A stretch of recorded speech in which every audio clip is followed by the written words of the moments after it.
Pues ya estamos aquí en nuestro análisis en perspectiva para hablar de este tema que a mí me gusta, creo que la fórmula la acuñaron los argentinos de matrimonio igualitario, ¿no? Que subrayaba no únicamente la vertiente de las libertades ganadas, sino sobre todo de la ampliación, de la inclusión, de la no discriminación, de la agenda de la igualdad en el tema del matrimonio. Y lo que ha pasado, Carla, Alex, es que en las últimas semanas hemos asistido a una serie de decisiones que en realidad creo que lo único que hacen es seguir una tendencia que se ha venido dando a nivel mundial y cuando menos en Occidente en los últimos años, y que hay que decirlo además, en México llegó antes y con mayor contundencia incluso que en los Estados Unidos. Como decía, en Estados Unidos la Corte, el Tribunal Supremo, decidió que el matrimonio igualitario debe de ser reconocido en todo el país. Bueno, nuestra Suprema Corte de Justicia, la primera sala, había decidido exactamente lo mismo semanas antes e incluso desde hacía algunos meses ya había una tendencia en ese sentido. Pero bueno, ayúdenme a entender, Carla, sobre todo cómo llegamos hasta aquí, pensando en México, digo para contextualizar, pero cómo llegó la Corte a las decisiones que han sentado este precedente tan importante. Claro, Pedro. Mira, a finales de 2012 la Corte se pronuncia en 3 casos, 3 amparos, contra, digamos, respecto al estado de Oaxaca, que de hecho Alex fue el abogado que representaba. Eran 3 parejas del mismo sexo que solicitaron casarse en Oaxaca y les fue negado con base en el artículo respectivo del Código Civil que decía que el matrimonio es una unión entre un solo hombre, una sola mujer, con la finalidad de procrear. de preservar, ¿no?, la especie. De preservar la especie. Y en esos 3 amparos que se resolvieron el mismo día, en diciembre de 2012, por la primera sala de la Corte, se dijo que este artículo del Código Civil de Oaxaca era inconstitucional, puesto que la finalidad del matrimonio no era preservar la especie, ¿no? Por lo tanto, no había razón de ser para que fuera entre un solo hombre y una sola mujer. Esos son los primeros 3 precedentes de la Corte. Posteriormente viene un cuarto caso de Oaxaca, que es muy interesante porque a diferencia de los anteriores era un grupo de personas que no querían casarse, querían casarse y solo decían nosotros somos un grupo de personas homosexuales que vivimos en Oaxaca y que consideramos que la norma que define el matrimonio como entre un solo hombre y una sola mujer con la finalidad de procrear nos discrimina por su mera existencia, ¿no? El solo hecho de que exista un texto legal me genera discriminación. Me gustaría escuchar en qué sentido, Alex.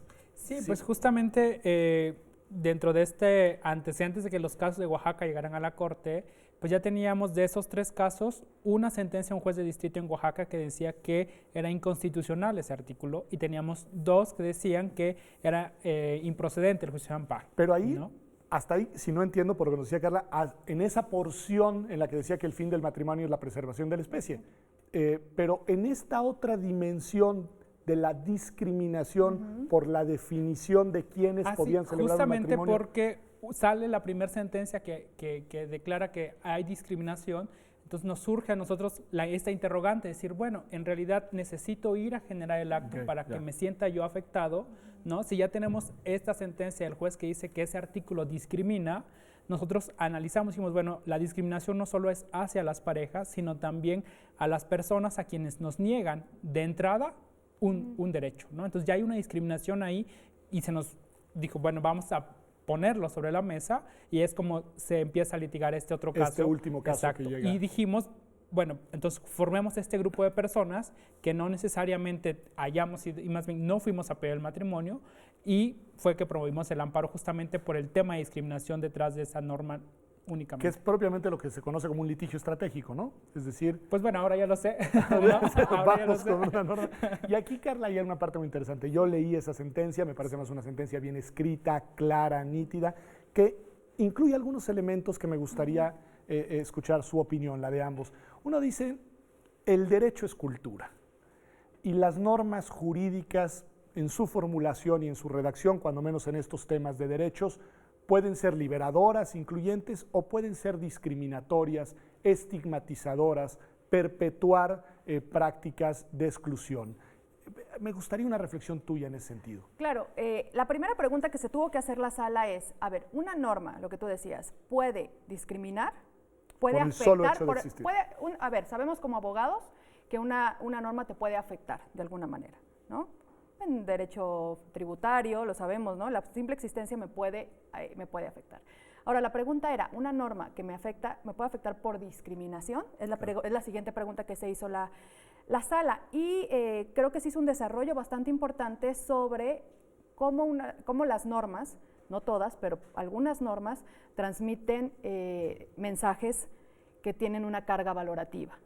Y esa carga valorativa puede ser estigmatizante. Claro, reproducen cultura. Reproducen cultura. Claramente hay normas que tienen una carga valorativa del legislador y que a través de esa carga valorativa, que no necesariamente es mala, ¿no?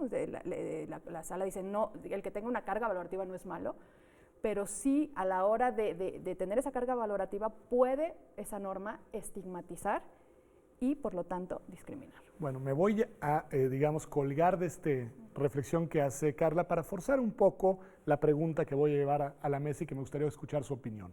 No necesariamente comparto este argumento, más bien no lo comparto, pero es un argumento que se suele escuchar. Nos dicen, si la norma es cultura y ya estamos en una democracia, quiere decir que la norma en su redacción refleja el sentir de la colectividad que es representada por los legisladores que la redactan. En ese sentido, desde el punto de vista democrático, si la norma define al matrimonio como lo definía en Oaxaca, probablemente lo que quiere decir es que la mayoría de las personas que viven en esa comunidad política están de acuerdo en que la definición del matrimonio sea esa. ¿Qué tiene eso de malo?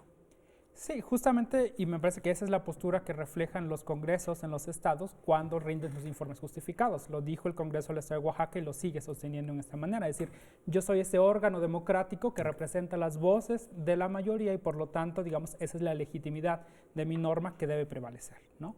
Pero entonces está el otro contraargumento, ¿no? Justamente la democracia no solamente tiene que ver con ese aspecto formal de cuántas personas deciden respecto al derecho de cuántos, ¿no?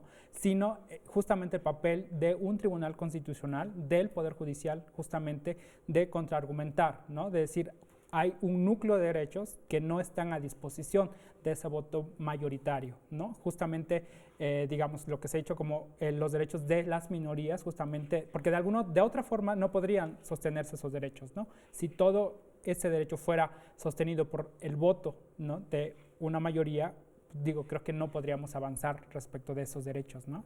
En ese sentido, Carla, es en el que se dice que los tribunales son tribunales contramayoritarios.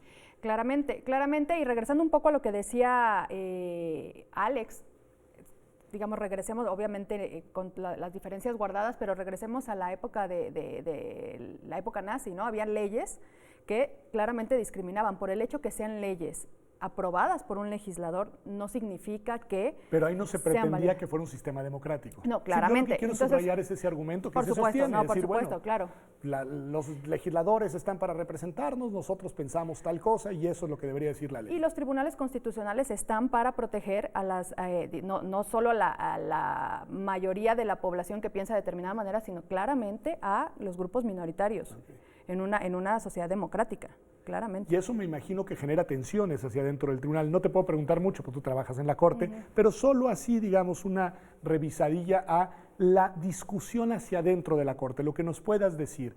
¿Son casos estos que generaron mucha polémica o son casos que de alguna manera fueron generando una mayoría, no solamente entre los ministros? La vida interesante en la Corte pasa obviamente en el pleno de los ministros y en las salas, pero pasa también en los corredores, en las oficinas de los secretarios de estudio y cuenta y demás. ¿Sí? Mira, yo lo que te podría decir, bueno, obviamente las Cortes hablan a través de sus sentencias y las sentencias tanto de pleno, en la acción de inconstitucionalidad del matrimonio igualitario respecto del Distrito Federal de 2010, como todos estos casos que ha resuelto la primera sala, es claro que se resuelven por una mayoría, si no es que por, digamos, los casos de la primera sala, casos de parejas que han solicitado el matrimonio se han resuelto por unanimidad. Okay.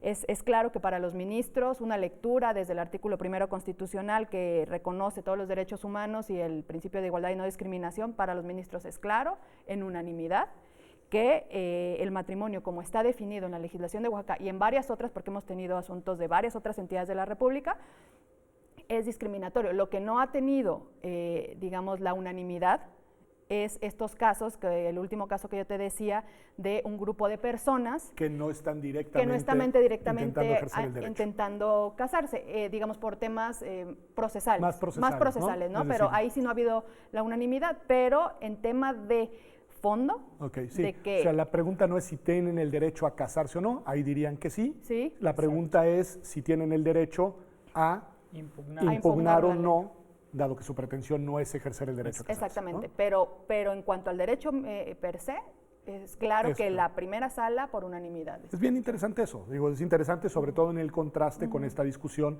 de las mayorías políticas. Y quiero regresar a un punto que Carla ya anunciaba. En el Distrito Federal fue distinto. El DF fue pionero y en el DF sí fue la Asamblea Legislativa la que aprobó el matrimonio igualitario. Supongo que además eso allanó un poco el camino para las decisiones judiciales, es decir, tener cuando menos ahí un referente de una entidad en la cual ya no se discriminaba. ¿Cómo explicamos eso, Alex? ¿Cómo explicar al DF en este...? Creo que es un análisis que hemos hecho desde el activismo y desde los litigios que se han hecho fuera del Distrito Federal. Justamente, bueno, la base de todos estos litigios justamente fue la acción de inconstitucionalidad 2-2010. Creo que eso nos dio los elementos para decir, hay un problema ahí de un derecho que no se está respetando en todo el país, aunque la sentencia solamente se refiriera en esos momentos a un artículo. Solo recuérdanos la acción de inconstitucionalidad. ¿Cuál era? La acción de inconstitucionalidad 2-2010 es esta que se promueve desde el Procurador General de la República contra la reforma que se había hecho en el Distrito Federal. ¿No? Y justamente en esta coyuntura... Y los ministros le dan la razón a la Asamblea Legislativa del Distrito Federal y declaran constitucional la reforma. Entonces, el análisis que hicimos fuera es, bueno, donde no tenemos estos impulsos políticos suficientes para llevar esta voz a la Asamblea Legislativa y que se apruebe, como en el Distrito Federal, dijimos casi ¿qué nos queda?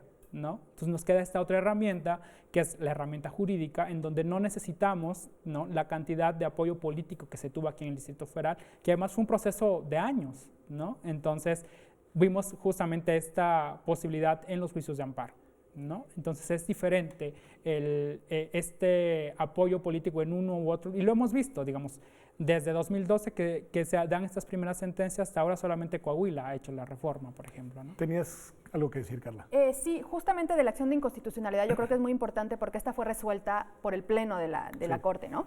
Y por la mayoría del Pleno, y es el punto principal que es piedra fundamental para los amparos de los que hemos hablado de las personas que se han solicitado casarse, es que se define, o sea, la Corte dice, la Constitución no protege una sola forma de familia. Claro. Creo que eso es importantísimo. Yo creo que ese es un punto importantísimo porque la Corte en Pleno dice, a ver, el artículo 4 constitucional protege a la familia, sí. ¿Pero qué familia? Protege y dice en la acción de inconstitucionalidad claramente que protege a todas las formas de familia, ¿no? Y entonces hace una revisión de todas las posibilidades de todas las formas en que se integran las familias, ¿no? Abuelos con nietos, madres solas, con padres solos, hijos adoptados, no adoptados, sin hijos, con hijos. Entonces, creo que ese es un paso muy importante que da la Corte para decir la Constitución mexicana protege a todas las formas de familia. Y no discrimina. Eso va a ser bien interesante. Quiero que regresemos después de un corte, nos quedan ahorita escasos 2 minutos, para pensar en cuáles han sido las objeciones. Y quiero esto, porque pensemos el discurso defensor de una familia, la idea de qué implica el matrimonio. No nos detengamos mucho, yo sé que son debates que se han dado a lo largo de estos años en todos lados con mucha intensidad, pero que vale la pena simplemente recuperar sus coordenadas principales. Pero antes les quiero hacer una pregunta para cerrar el círculo de lo que hemos venido analizando, que es la manera en la que evolucionaron las decisiones legislativas y jurisdiccionales en México, y es la siguiente: lo que decidió la Corte vale únicamente para aquellos estados en los que se han presentado litigios, Oaxaca, Colima, Jalisco, o la decisión de la Corte vale para todo el territorio nacional parejito, Carla. Claramente para todo el territorio nacional, y qué bueno que haces esa pregunta porque del cuarto caso de Oaxaca se sacaron tesis, que son extractos de la sentencia, donde se dice que cualquier ley de cualquier entidad federativa. Incluyendo la Constitución del Estado, por ejemplo, tengo en mente el artículo 7 de Baja California. Totalmente. Cualquier norma de cualquier entidad federativa que define el matrimonio como la unión entre un hombre y una mujer y o con la finalidad de procrear, es inconstitucional por discriminatoria. Eso lo dijo, se dijo en el amparo en revisión 152 contra Oaxaca, este cuarto caso que hablábamos, y de ahí se ha repetido esta decisión, no solo 4, sino muchas veces más en todos los casos que ha recibido la primera sala, lo cual llevó a generar la jurisprudencia, que fue la que se emitió a mediados de junio. El caso Colima fue ese, ¿no? El último fue Colima, 704, contra Colima, respecto de Colima, y fue el quinto caso en donde la Corte dice, ya tengo los suficientes precedentes, entonces saca una jurisprudencia en que se dice eso. Cualquier norma de cualquier entidad federativa que define el matrimonio de esta manera es inconstitucional por discriminatoria. Y eso, nos queda 1 minuto y medio, Alex, supone que los legisladores deben de depurar las normas estatales, o aunque no lo hagan de todos modos, digo, hago la pregunta, sé que entre abogados lo tenemos más o menos claro, pero no necesariamente todo el público, y hago la pregunta así, ¿qué pasa si los legisladores de Baja California se resisten a cambiar su constitución y así en otras entidades federativas? Pues el segundo paso, digamos, en el deber ser, si ya se está diciendo desde la Corte el mensaje que hay una discriminación y algo es inconstitucional, en ese Estado de Derecho supondría que los legisladores tendrían que hacerlo. En automático tendrían que cambiarlo. Pero bueno, vemos que la realidad en México es otra, pero hay mecanismos, me parece que, y la propia Constitución nos establece, la Declaratoria General de Inconstitucionalidad, ¿no? Que es el siguiente paso de quienes estamos en esa estrategia, seguir litigando los casos justamente hasta llegar al punto en donde se puede iniciar ese procedimiento contra el Congreso para decirle, aquí está un problema de constitucionalidad en tu norma, tienes tanto tiempo para reformarla, si no lo haces, se entrará la Corte, digamos, a un proceso para ver qué sucede. Pero desde el punto de vista de los efectos prácticos, en realidad eso sería hoy necesario, es decir, cualquier persona en cualquier sitio del territorio nacional hoy podría ejercer su derecho a casarse. Hoy podría solicitar y en caso de que se los nieguen, presenta un amparo y se tendría que ser otorgado inmediatamente. Inmediatamente, en este caso ya porque existen las tesis. Y creo que es muy importante también otra de las tesis que salió, Pedro, dice que si bien es cierto que los congresos locales tienen libertad configurativa para legislar, ¿sí?